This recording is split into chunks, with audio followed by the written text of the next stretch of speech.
خداوند میں آپ سب کی سلامتی ہو۔ میرا نام شہناز سسل ہے اور میں پریسر پاکستان کی جانب سے 40 منٹ بائبلی مطالعہ کورس کے دوسرے ہفتے میں آپ سب کو خوش آمدید کہتی ہوں، اور ہم جس کتاب کا مطالعہ کر رہے ہیں اس کا نام ہے فردوس، دوزخ اور زندگی بعد از موت۔ پچھلے ہفتے ہم نے سیکھا کہ ہم سب کو بلا امتیاز موت کا سامنا کرنا ہوگا۔ موت دراصل روح کی بدن سے جدائی ہے، جو کہ ہمارے گناہ اور نافرمانی کی سزا ہے۔ جب آدم اور حوا نے گناہ کیا تو وہ مر گئے، اور پیدائش 2 باب اور اس کی 17ویں آیت میں خداوند نے فرمایا کہ جس روز تم نے اس درخت میں سے کھایا تم مرے۔ لیکن ہم دیکھتے ہیں کہ نہ ہی فوری طور پر ان کی روحانی موت ہوئی اور نہ ہی جسمانی موت، لیکن کوئی چیز تو تھی جس کی موت واقع ہوئی، اور وہ یہ تھا کہ انسان خدا سے جدا ہو گیا، انسان خدا کی روح سے جدا ہو گیا۔ خدا انسان سے بے پناہ محبت کرتے ہیں۔ خدا چاہتے تھے کہ انسان زندہ رہے، بلکہ ہمیشہ تک زندہ رہے، لیکن انسان نے اپنے لیے موت کا چناؤ کیا، اور اس چناؤ کی وجہ سے نہ صرف وہ بلکہ پوری نسل انسانی کو موت کا سامنا کرنا پڑا۔ لیکن کیا موت حتمی ہے؟ کیا موت کے بعد ہم زندہ رہ سکتے ہیں؟ کیا کوئی امید باقی ہے؟ تو یقیناً خدا جو محبت کے خدا ہیں اور کسی کی ہلاکت نہیں چاہتے، اس لیے موت بھی وہ دروازہ بن سکتا ہے جو ہمیشہ کی زندگی کی طرف لے جاتا ہے۔ مگر کیسے؟ آئے ہم خود دریافت کریں کہ اس سلسلے میں خدا نے اپنے کلام میں کیا فرمایا ہے۔ پچھلے ہفتے ہم نے رومیو 5 باب اور 12ویں آیت پر اپنے ہفتے کا اختتام کیا تھا۔ اسی خط کی چند اور آیات کے سیاق و سباق میں ہم اس آیت پر دوبارہ غور کریں گے اور پتہ لگائیں گے کہ خدا نے گناہ اور موت کی بابت مزید کیا فرمایا۔ اور جیسا کہ آپ جانتے ہیں کہ اسی کتاب کے اندر حوالہ جات موجود ہیں، اور میں ان حوالہ جات کو آپ کے لیے پڑھوں گی۔ تو جن حوالہ جات کا ہم مطالعہ کریں گے وہ ہیں رومیو 3 باب اس کی 9 سے 10 آیات اور پھر 23ویں آیت، اور رومیو 5 باب اس کی 12ویں آیت، اور پھر رومیو 6 باب اور اس کی 23ویں آیت۔ اور ہم متن کی پڑھائی کرتے ہوئے آپ کو معلوم ہے کہ کلیدی الفاظ پر نشان لگاتے ہیں۔ کلیدی الفاظ وہ الفاظ ہوتے ہیں جو کہ متن کو اور اس کے مفہوم کو سمجھنے میں ہماری مدد کرتے ہیں۔ تو جن الفاظ پر ہم نشان لگائیں گے وہ ہیں گناہ، جس پر آپ گاف کا نشان بنائیں گے، موت جس پر آپ کتبہ بنائیں گے، اور ہمیشہ کی زندگی کا جو فکرہ ہے اس کے گرد آپ بادل بنائیں گے۔ تو آئیے ان آیات کو پڑھتے ہیں اور کلیدی الفاظ پر نشان لگاتے ہیں۔ تو آئیے پہلا حوالہ دیکھتے ہیں، رومیو 3 باب اس کی 9ویں اور 10ویں آیت اور پھر 23ویں آیت۔ پس کیا ہوا؟ کیا ہم کچھ فضیلت رکھتے ہیں؟ بالکل نہیں، کیونکہ ہم یہودیوں اور یونانیوں دونوں پر پیشتر ہی یہ الزام لگا چکے ہیں کہ وہ سب کے سب گناہ کے ماتحت ہیں۔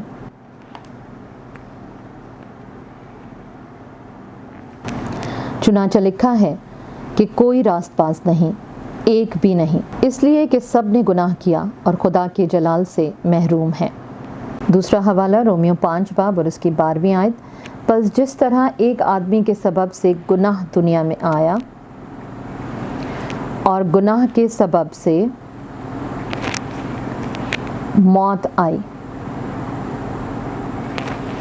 اور یوں موت سب آدمیوں میں پھیل گئی، اس لیے کہ سب نے گناہ کیا۔ اور اب تیسرا حوالہ رومیو 6 باب اور اس کی 23ویں آیت۔ کیونکہ گناہ کی مزدوری موت ہے، مگر خدا کی بخشش ہمارے خداوند یسوع مسیح میں ہمیشہ کی زندگی ہے۔ تو آئیے سوالات اور جوابات کا سلسلہ شروع کرتے ہیں۔ ان آیات میں لفظ گناہ اور موت پر آپ نے نشان لگایا۔ ان الفاظ پر نشان لگانے سے آپ نے کیا سیکھا؟ آئیے اس بات پر غور کرتے ہیں۔ پولس رسول یہاں پر بالکل ایک وکیل کی طرح جرا کرتے نظر آ رہے ہیں کہ پوری نسل انسانی گناہ کے ماتحت ہے۔ ہم سب نے گناہ کیا ہے، ہم سب مجرم ہیں، اور اس گناہ کی سزا موت ہے جسے ہر انسان کو بھگتنا ہے۔ موت گناہ کا نتیجہ ہے، اور موت ہی وہ قیمت ہے جو ہمیں اپنے گناہ کی ادا کرنی ہے۔ اس لیے 9ویں آیت کے آغاز میں ہی وہ کہتے ہیں کہ کیا ہم ان سے بہتر ہیں؟ وہ بات کر رہے ہیں یہودی اور یونانیوں کی۔ ابتدائی کلیسیا کے زمانے میں جب فقرہ یہودی اور یونانی استعمال ہوتا تھا تو اس کا وہی مطلب ہوتا تھا جو آج یہودی اور غیر قوم کے فقرے کے لیے ہے۔ اس سے مراد تمام بنی آدم ہیں۔ وہ یہ بات بہت اچھی طرح سے جانتے تھے کہ چاہے آپ یہودی ہیں، چاہے آپ غیر قوم ہیں، یا آپ کا تعلق کسی بھی قوم یا مسلک سے ہے، یا آپ ایماندار ہی کیوں نہ ہیں، آپ میں سے کوئی بھی محفوظ نہیں ہے۔ ہم سب گناہ کے تلے ہیں اور انسان اس وقت بہت ہی قسم پرسی کی حالت میں ہے۔ کلام خدا کے مطابق بنی نوع انسان کی حالت کیسی ہے؟ 10ویں آیت ہمیں بہت اچھے طریقے سے اس بات کا جواب دیتی ہے۔ وہاں لکھا ہوا ہے کہ کوئی بھی راست باز نہیں ہے، یعنی کوئی بھی سچائی اور حق کے راستے پر نہیں ہے، کوئی بھی خدا کے ساتھ درست تعلق میں نہیں ہے۔ سب اس کے غضب کے نیچے ہیں اور اس کے سامنے گناہگار ہیں، اس کے جلال سے محروم ہیں۔ اس لیے بنی نوع انسان مایوس، بے چین اور موت کے خوف میں مبتلا ہے۔ لیکن وہ کیسے ان ساری چیزوں سے چھٹکارا پا سکتے ہیں؟ کیا ان کے لیے کوئی خوشخبری ہے؟ کیا موت کو شکست دینے کا کوئی راستہ ہے؟ جب انسان خدا کی حضوری میں ایک مجرم کی صورت میں آتا ہے، انتہائی قسم پرسی اور مایوسی کی حالت میں، تو خداوند اسے فرماتے ہیں کہ تم پر الزام ہے۔ تو وہ کہتا ہے کہ میں کیا کروں؟ اور خداوند فرماتے ہیں کہ سوال یہ نہیں ہے کہ تم کیا کرو، بلکہ بات یہ ہے کہ میں نے تمہارے لیے کیا کیا۔ گو نہ تو میں تمہارے اس جرم کو بھلا سکتا ہوں اور نہ مٹا سکتا ہوں، اور تمہیں لازماً اس کی قیمت ادا کرنی ہے، لیکن کوئی ہے جس نے تمہاری جگہ اس قیمت کو ادا کر دیا ہے، جس نے تمہاری موت کی جگہ خود کو موت کے حوالے کر دیا اور تمہیں نئی زندگی بلکہ ہمیشہ کی زندگی عطا کر دی۔ اور وہ کون ہے؟ یقیناً وہ خداوند یسوع المسیح کی پاک ذات کے علاوہ اور کوئی نہیں ہے۔ یہ وہ مفت بخشش ہے جو کہ خدا تعالیٰ نے اپنے بیٹے کے وسیلہ سے ہمیں دی۔ یہ وہ تحفہ ہے جو خداوند یسوع مسیح کے وسیلہ سے ہمیں حاصل ہوا، اور آج خدا تعالیٰ اس تحفے کو لیے کھڑے ہیں اور چاہتے ہیں کہ ہم سب اس تحفے کو حاصل کریں۔ کیا آپ اس تحفے کو حاصل کر چکے ہیں؟ اگر نہیں تو دیر نہیں ہوئی، ابھی بھی آپ خداوند یسوع مسیح کے وسیلہ سے اس تحفے کو حاصل کر سکتے ہیں اور ہمیشہ کی زندگی کو پا سکتے ہیں، اور ہر طرح کے خوف، مایوسی، پریشانی اور بے چینی کو اطمینان، سکون اور تسلی میں بدل سکتے ہیں۔ شاید کچھ لوگوں کے ذہنوں میں یہ سوال ہو کہ یسوع مسیح کے وسیلہ سے ابدی زندگی اور مفت بخشش یہ کیسے ممکن ہے؟ تو آئیے چند اور حوالہ جات کے ذریعے سے ہم اس بات کو اور اچھے طریقے سے سمجھنے کی کوشش کرتے ہیں۔ تو دیکھیے میرے ساتھ یوحنا 3 باب اس کی 16 سے 18 آیت اور پھر 36ویں آیت، اور یہاں پر ہم چند کلیدی الفاظ پر نشان لگائیں گے، جیسا کہ خدا اور اس کے ضمائر، ان پر آپ تکون کا نشان لگائیں گے، بیٹا اور خداوند یسوع اور ان کے ضمائر پر ہم صلیب کا نشان بنائیں گے، ایمان اور مانتا جیسے الفاظ کے نیچے ہم دوہری لائن لگائیں گے، اور ایمان نہیں لاتا اور نہیں مانتا اس پر ہم ترچھی لائن بنائیں گے، اور زندگی یا ہمیشہ کی زندگی کے فقرے جہاں پر بھی ہوں گے ان کے گرد ہم بادل بنائیں گے۔ اور جیسا کہ آپ کو معلوم ہے کہ ہم متن کی پڑھائی کریں گے اور ان کلیدی الفاظ کو مارک کریں گے۔ تو پہلا حوالہ میں آپ کے ساتھ پڑھ چکی ہوں، اب آپ نے خود اپنے متن کے حوالہ جات پر کلیدی الفاظ کو مارک کرنا ہے۔ تو تھوڑی دیر کے لیے ویڈیو کو پاز کیجئے اور نشانات لگائیے، پھر ہم دوبارہ سے اپنے سوالات اور جوابات کا سلسلہ شروع کرتے ہیں۔ ان آیات کو پڑھتے ہوئے آپ نے لفظ خدا اور بیٹے پر نشان لگایا تھا۔ آئیے دیکھتے ہیں کہ ان الفاظ کے ذریعے سے ہم کیا سیکھتے ہیں۔ یہ آیات ہمیں خدا کی محبت اور ان کی نجات کے منصوبے کو بیان کرتی نظر آتی ہیں، جو کسی ایک قوم، قبیلے، فرقے یا مذہب کے لیے نہیں تھا، بلکہ پوری بنے نوع انسان کے لیے تھا۔ خدا کی محبت غیر واضح یا جذباتی قسم کی محبت نہیں تھی، بلکہ حقیقی اور قربانی سے بھرپور محبت تھی۔ انہوں نے اپنی اس محبت کا ثبوت اس طرح سے دیا کہ انہوں نے اپنے اکلوتے بیٹے کو ہمارے لیے اس زمین پر بھیجا تاکہ وہ ہمارے اس گناہ کی قیمت کو ادا کریں اور ہمیں اس موت کی سزا سے آزاد کروا سکیں۔ ان کی محبت صرف زبانی جمع خرچ نہیں تھا، بلکہ انہوں نے محبت کا عملی ثبوت دیا۔ محبت دراصل ایکشن کا نام ہے اور اس کو ظاہر بھی عمل سے ہی کیا جاتا ہے۔ کیا آپ خدا سے اتنی ہی محبت کرتے ہیں جتنی وہ آپ سے کرتے ہیں؟ اگر ایسا ہے تو کیا آپ کا عمل خداوند کی محبت کو ظاہر کرتا ہے؟ کیا آپ اس محبت کو جس کے وسیلہ سے آپ بچائے گئے ہیں، آپ آزاد کیے گئے ہیں، کیا آپ واقعی اس محبت کو حقیقی طور پر تسلیم کرتے اور اس کے مطابق اپنی زندگیوں کو بسر کر رہے ہیں؟ اگر نہیں تو یہ سوچنے کی گھڑی ہے۔ ان آیات میں ایمان لانے، نجات پانے اور ہمیشہ کی زندگی حاصل کرنے کی بابت کیا بیان کیا گیا ہے؟ اگر ہم ان تینوں فکروں کو دیکھیں، ایمان لانا، نجات پانا اور ہمیشہ کی زندگی حاصل کرنا، تو یہ تینوں فکرے ایک ہی شخصیت سے جڑے ہوئے ہیں اور وہ ہے خداوند یسوع المسیح کی ذات، خداوند کے اکلوتے کی ذات اور ان کی محبت کا منہ بولتا ثبوت۔ جب تک ہم ان پر ایمان نہیں لائیں گے، ہم نجات نہیں پا سکتے، ہم اس گناہ سے، ہم اس موت سے نجات نہیں پا سکتے، اور جب ہم ایسا کر لیتے ہیں تو پھر ہم ہمیشہ کی زندگی کو حاصل کر لیتے ہیں۔ خدا کے بیٹے پر ایمان لانے سے ہی ایک شخص کس چیز سے بچ سکتا ہے؟ یہ آیات ہمیں بتاتی ہیں کہ جب ایک شخص خداوند یسوع مسیح پر ایمان لے آتا ہے تو وہ نہ صرف سزا سے یعنی اس موت سے بچ جاتا ہے، ابدی موت سے بچ جاتا ہے، بلکہ اس کو ہمیشہ کی زندگی تحفے میں مل جاتی ہے، اور جو اسے قبول نہیں کرتا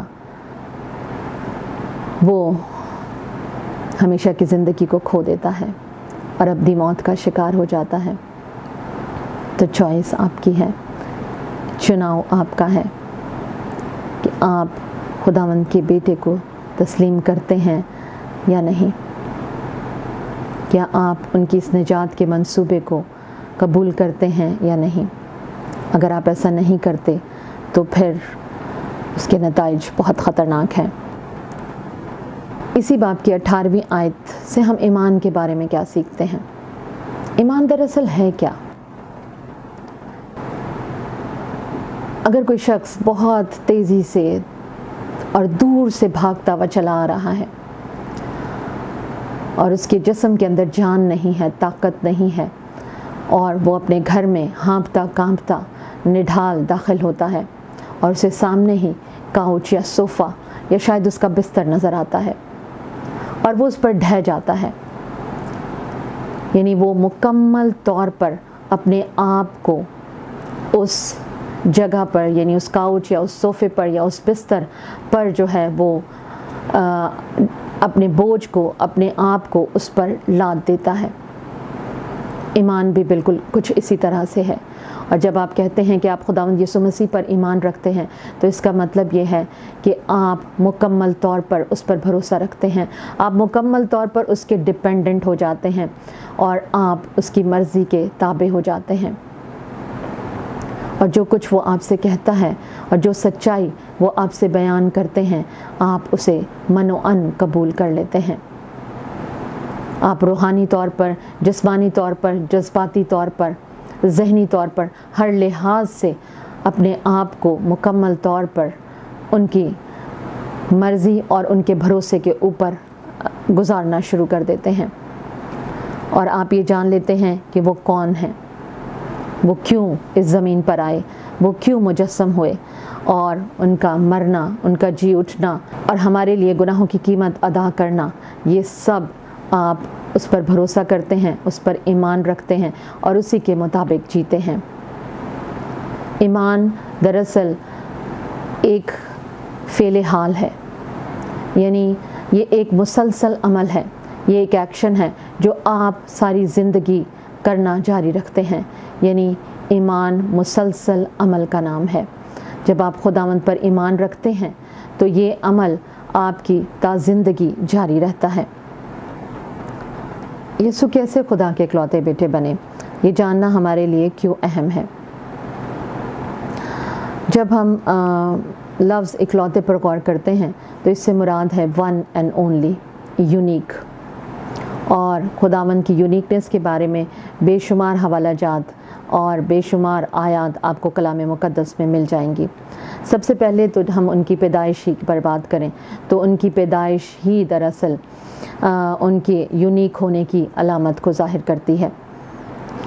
جب ہم لوکا کی انجیل کو پڑھتے ہیں تو وہاں پر لکھا ہے کہ ان کی پیدائش روح پاک کے نازل ہونے اور خدا تعالیٰ کی قدرت کے سائے کی وجہ سے ممکن ہوئی، یعنی ان کی پیدائش عام انسانی پیدائش نہیں تھی۔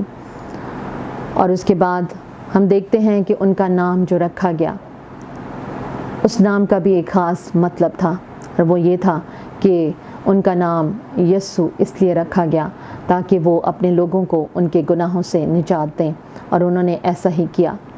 پھر ان کی تعلیمات، ان کے معجزات، ان کے کام، ان کی موت، ان کا دفن کیا جانا، ان کا جی اٹھنا اور دوبارہ یعنی دوسری آمد میں آنا، یہ سب ان کی یونیکنس اور ان کے اکلوتے ہونے کو ظاہر کرتے ہیں۔ کیا آپ خداوند کے اکلوتے بیٹے پر ایمان رکھتے ہیں؟ کیونکہ اسی میں زندگی ہے، وہی راہ ہے، وہی حق ہے اور وہی زندگی ہے۔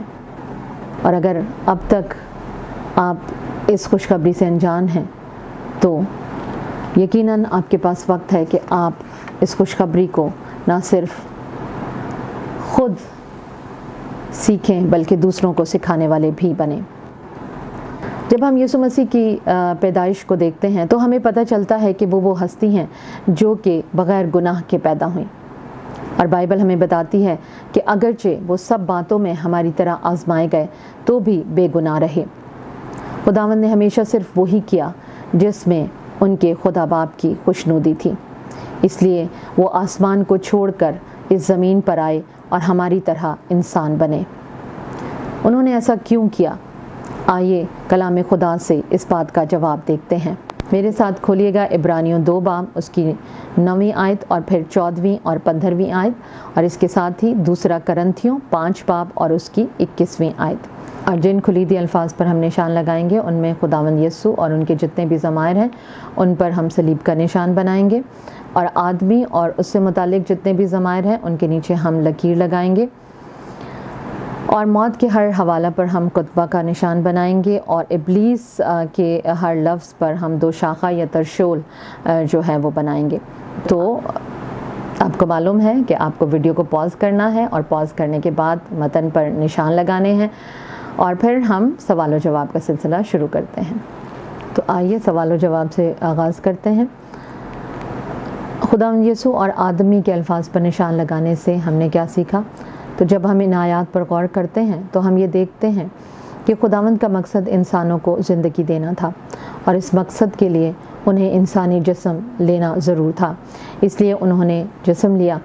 انہوں نے ہماری ہی طرح گوشت اور خون کا جسم لیا اور ہماری طرح ہی موئے، تاکہ ہمیں موت کی غلامی سے اور خوف سے آزادی دلوا سکیں، اور جس طرح وہ موئے اسی طرح وہ جی بھی اٹھے۔ اس لیے وہ سب جو ان پر ایمان رکھتے ہیں بالکل اسی طرح مریں گے اور دوبارہ زندہ ہوں گے۔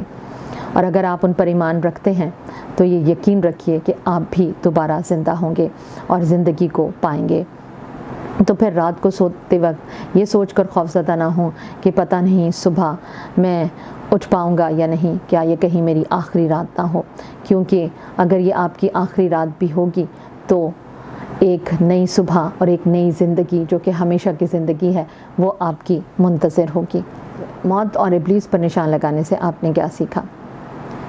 ابلیس یہ جانتا تھا کہ گناہ کی وجہ سے انسان پر خدا موت کو لائے ہیں۔ وہ یہ چاہتا تھا کہ انسان اسی حالت میں رہے اور خدا کی حضوری سے جدا ہو کر جہنم واصل ہو جائے۔ وہ انسان پر اپنا اختیار قائم رکھنا چاہتا تھا اور اسے گناہ کی حالت میں مرنے دینا چاہتا تھا، تاکہ نجات کا اور ہمیشہ کی زندگی کا وہ منصوبہ جو خداوند رکھتے تھے وہ ناکام ہو جائے۔ اس لیے خداوند اس کے اس اختیار کو چھیننا چاہتے تھے، اور اس کے لیے انہوں نے اپنے بیٹے خداوند یسوع مسیح کو اس زمین پر بھیجا، اور وہ آئے، اور ان کا مرنا، ان کا جی اٹھنا، اس بات کا ہمارے لیے یقین ہے کہ جس طرح وہ ہوئے اور زندہ ہوئے، اسی طرح سے ہم بھی دوبارہ زندہ ہوں گے۔ اور انہوں نے نہ صرف ہمیں آزادی کی نوید دی، بلکہ خداوند کی اس راست بازی کو بھی قائم کیا جو کہ خدا کی ڈیمانڈ تھی، اور خدا نے اس موت کی سزا کو جو انسان پر لاگو تھی اسے ختم کر دیا، اور ہمیشہ کی زندگی کا تحفہ اسے عطا کر دیا۔ اور اس طرح سے اس شیطان کا ہماری زندگیوں پر اور موت پر اختیار نہیں رہا، خداوند نے اس اختیار کو اس سے چھین لیا اور اس طرح سے ہمیں آزادی عطا کی۔ تو ہے نا یہ ایک زبردست خوشخبری، گڈ نیوز، گاسپل۔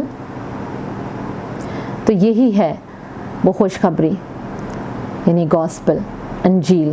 اور انجیل کیا ہے؟ انجیل ہے ہمارے خداوند یسوع مسیح کی پاک ذات، اور اسی کے ذریعے سے ہم آج زندہ ہیں اور زندگی کی امید رکھتے ہیں۔ آئیے اس انجیل کو پڑھتے ہیں اور دیکھتے ہیں کہ ہمارے خداوند یسوع مسیح کیا فرماتے ہیں اور انہوں نے ہمارے لیے کیا کیا۔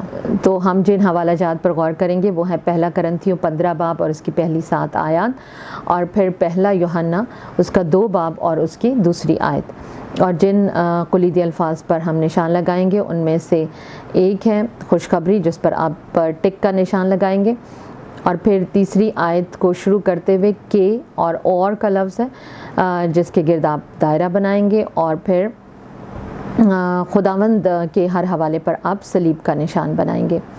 تو آئیے سوالات کا آغاز کرتے ہیں۔ پہلی اور دوسری آیت میں خوشخبری سے متعلق ہر حوالہ پر نشان لگانے سے ہم نے کیا سیکھا؟ ہم دیکھتے ہیں کہ خوشخبری کے بارے میں بیان کیا جا رہا ہے کہ خوشخبری کو سنانا ہے، اور سنانے کے بعد جو شخص سنتا ہے اس کا کیا فرض ہے؟ اس نے اسے قبول کرنا ہے، اس پر قائم رہنا ہے، کیونکہ اسی میں ہماری نجات ہے۔ تو کیا صرف خوشخبری کو سننا اور اسے دوسروں کو سمجھانا ہی کافی ہے، یا اس کے لیے کچھ اور بھی درکار ہے؟ تو یہ 2 آیات ہمیں بتاتی ہیں کہ ہمیں صرف خوشخبری کو سننا ہی نہیں ہے محض، یا اسے جاننا ہی ہمارے لیے کافی نہیں ہے، یا اگر ہم اسے جانتے ہیں اور دوسرے کو سمجھانا ہی کافی نہیں ہے، بلکہ ہمیں اس خوشخبری کو دل سے قبول کرنا ہے، اس پر ایمان لے کر آنا ہے اور اس کے اندر قائم رہنا ہے۔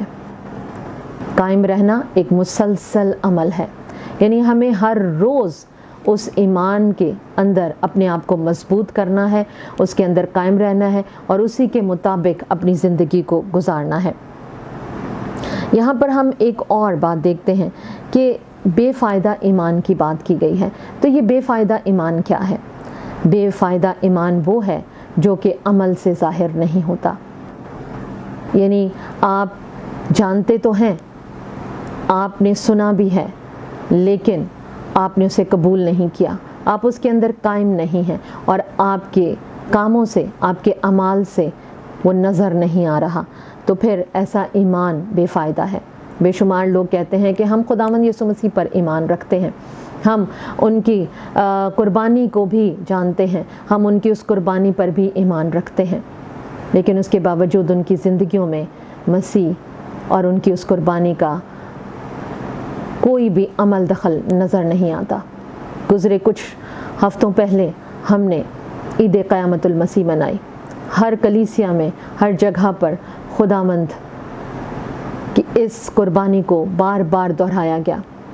بے شمار آیات، بے شمار حوالہ جات کے ذریعے سے آپ نے بہت کچھ سیکھا، آپ نے اس قربانی کو دوبارہ دیکھا کہ کس طرح سے انہوں نے ہمارے لیے قربانی دی اور کیوں دی، اور اس کے نتیجے میں ہمیں کیا ملا۔ لیکن شاید وہ صرف سننے کی حد تک ہوتا ہے، اور پھر ہم بھول جاتے ہیں اور اپنی زندگیوں میں مگن ہو جاتے ہیں اور دنیاوی زندگی اور اس کے مسائل میں الجھ جاتے ہیں۔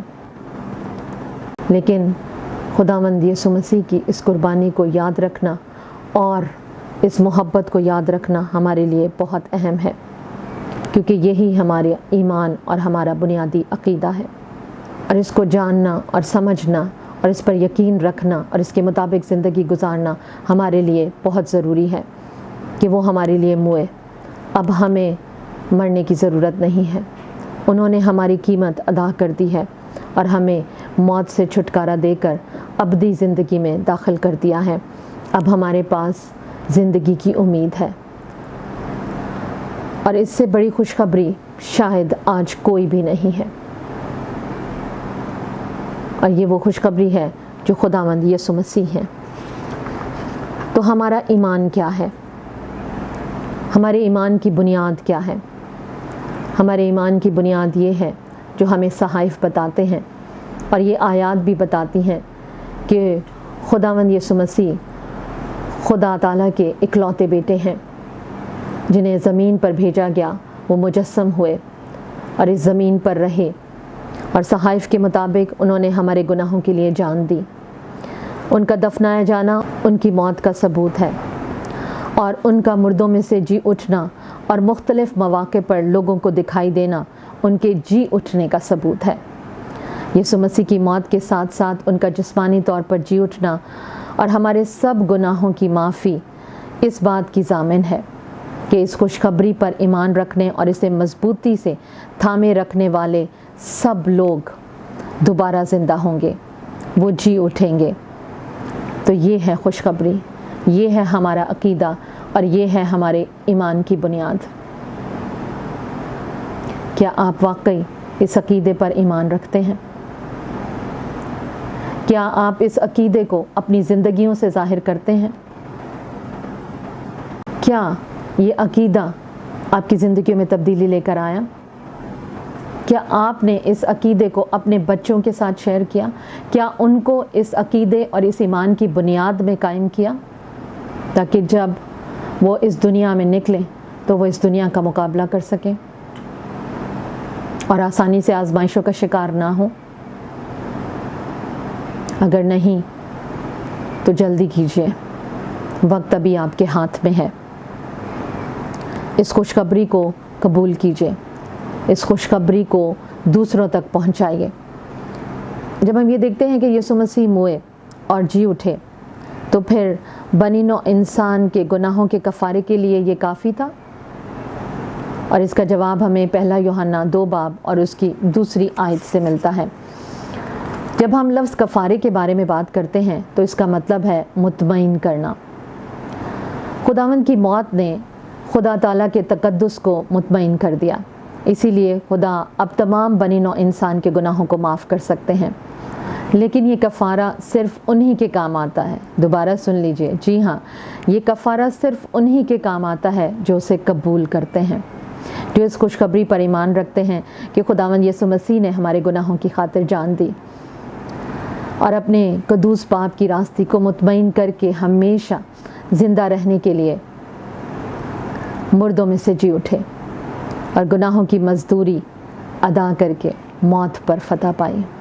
یہ ہے انجیل، یہ ہے خوشخبری، یہ ہے وہ گڈ نیوز جو ہم نے نہ صرف سننی ہے، سمجھنی ہے، بلکہ اسے قبول کرنا ہے، اس میں قائم رہنا ہے اور دوسروں کو بتانا ہے۔ جب آپ کو ان کے وسیلہ سے خوشخبری مل گئی تو یہ کیسے ممکن ہے کہ آپ اس خوشخبری کو، جو کہ مفت ہے اور اس کے لیے آپ کو کچھ بھی نہیں کرنا، سب کچھ آپ کے لیے کر دیا گیا، انہوں نے صلیب پر چڑھ کر اور خون میں لت پت ہو کر سب کچھ آپ کے لیے کر دیا، اور یہ پرپوزل آپ کے آگے رکھ دیا کہ مجھے قبول کر لو تو ہمیشہ کی زندگی تمہارے لیے ہے۔ کیا آج میں اور آپ اس پرپوزل کو قبول کرتے ہیں؟ کیا ہم واقعی اس کی اہمیت کو جان کر نہ صرف خود بلکہ دوسروں کو اس خوشخبری کی خبر دیتے ہیں؟ اگر نہیں تو ہم حقیقی مسیحی نہیں ہیں، ہم خدا کے اس مقصد کو پورا نہیں کر رہے، کیونکہ ہمیں یہ مقصد خداوند یسوع مسیح دے کر گئے کہ ہم نے گاسپل کو پریچ کرنا ہے، ہم نے اس گڈ نیوز کو سب کو دینا ہے کہ اب موت کی ہم پر حکومت نہیں ہے، بلکہ ہم ابدی زندگی کے وارث ہو چکے ہیں۔ اس لیے یسوع مسیح کو قبول کر کے ہی ہم ایسا کر سکتے ہیں۔ ابھی بھی دیر نہیں ہوئی، فیصلہ آپ کا ہے۔ اس وقت بھی فیصلہ آدم کا تھا۔ یاد رکھیے، آپ کیا چناؤ کریں گے؟ کیا آپ آدم کا چناؤ کریں گے یا مسیح کا چناؤ کریں گے؟ فیصلہ آپ پر ہے، اور میں آپ پر چھوڑتی ہوں کہ آپ اس خوشخبری کو کس طرح سے اپنی زندگیوں میں لیتے ہیں، کیونکہ یہ ایک بہترین اور زبردست خوشخبری ہے۔ اور جیسا کہ ہم نے اپنے سبق کے آغاز میں یہ کہا تھا کہ کیا ہمارے پاس زندہ رہنے کی کوئی امید ہے یا نہیں، تو ہم دیکھتے ہیں کہ ہمارے خالق خدا جو ہم سے محبت کرتے ہیں، انہوں نے ہمارے گناہوں میں ہمیں نہیں چھوڑا، بلکہ جب ہم ان سے دور ہی تھے تب ہی وہ ہم سے محبت کرتے تھے۔ جب ہم ان کے دشمن ہی تھے، انہوں نے تب ہم سے محبت کی، اور موت کے دروازے کے اس پار انہوں نے ہمارے لیے ہمیشہ کی زندگی کو رکھ دیا۔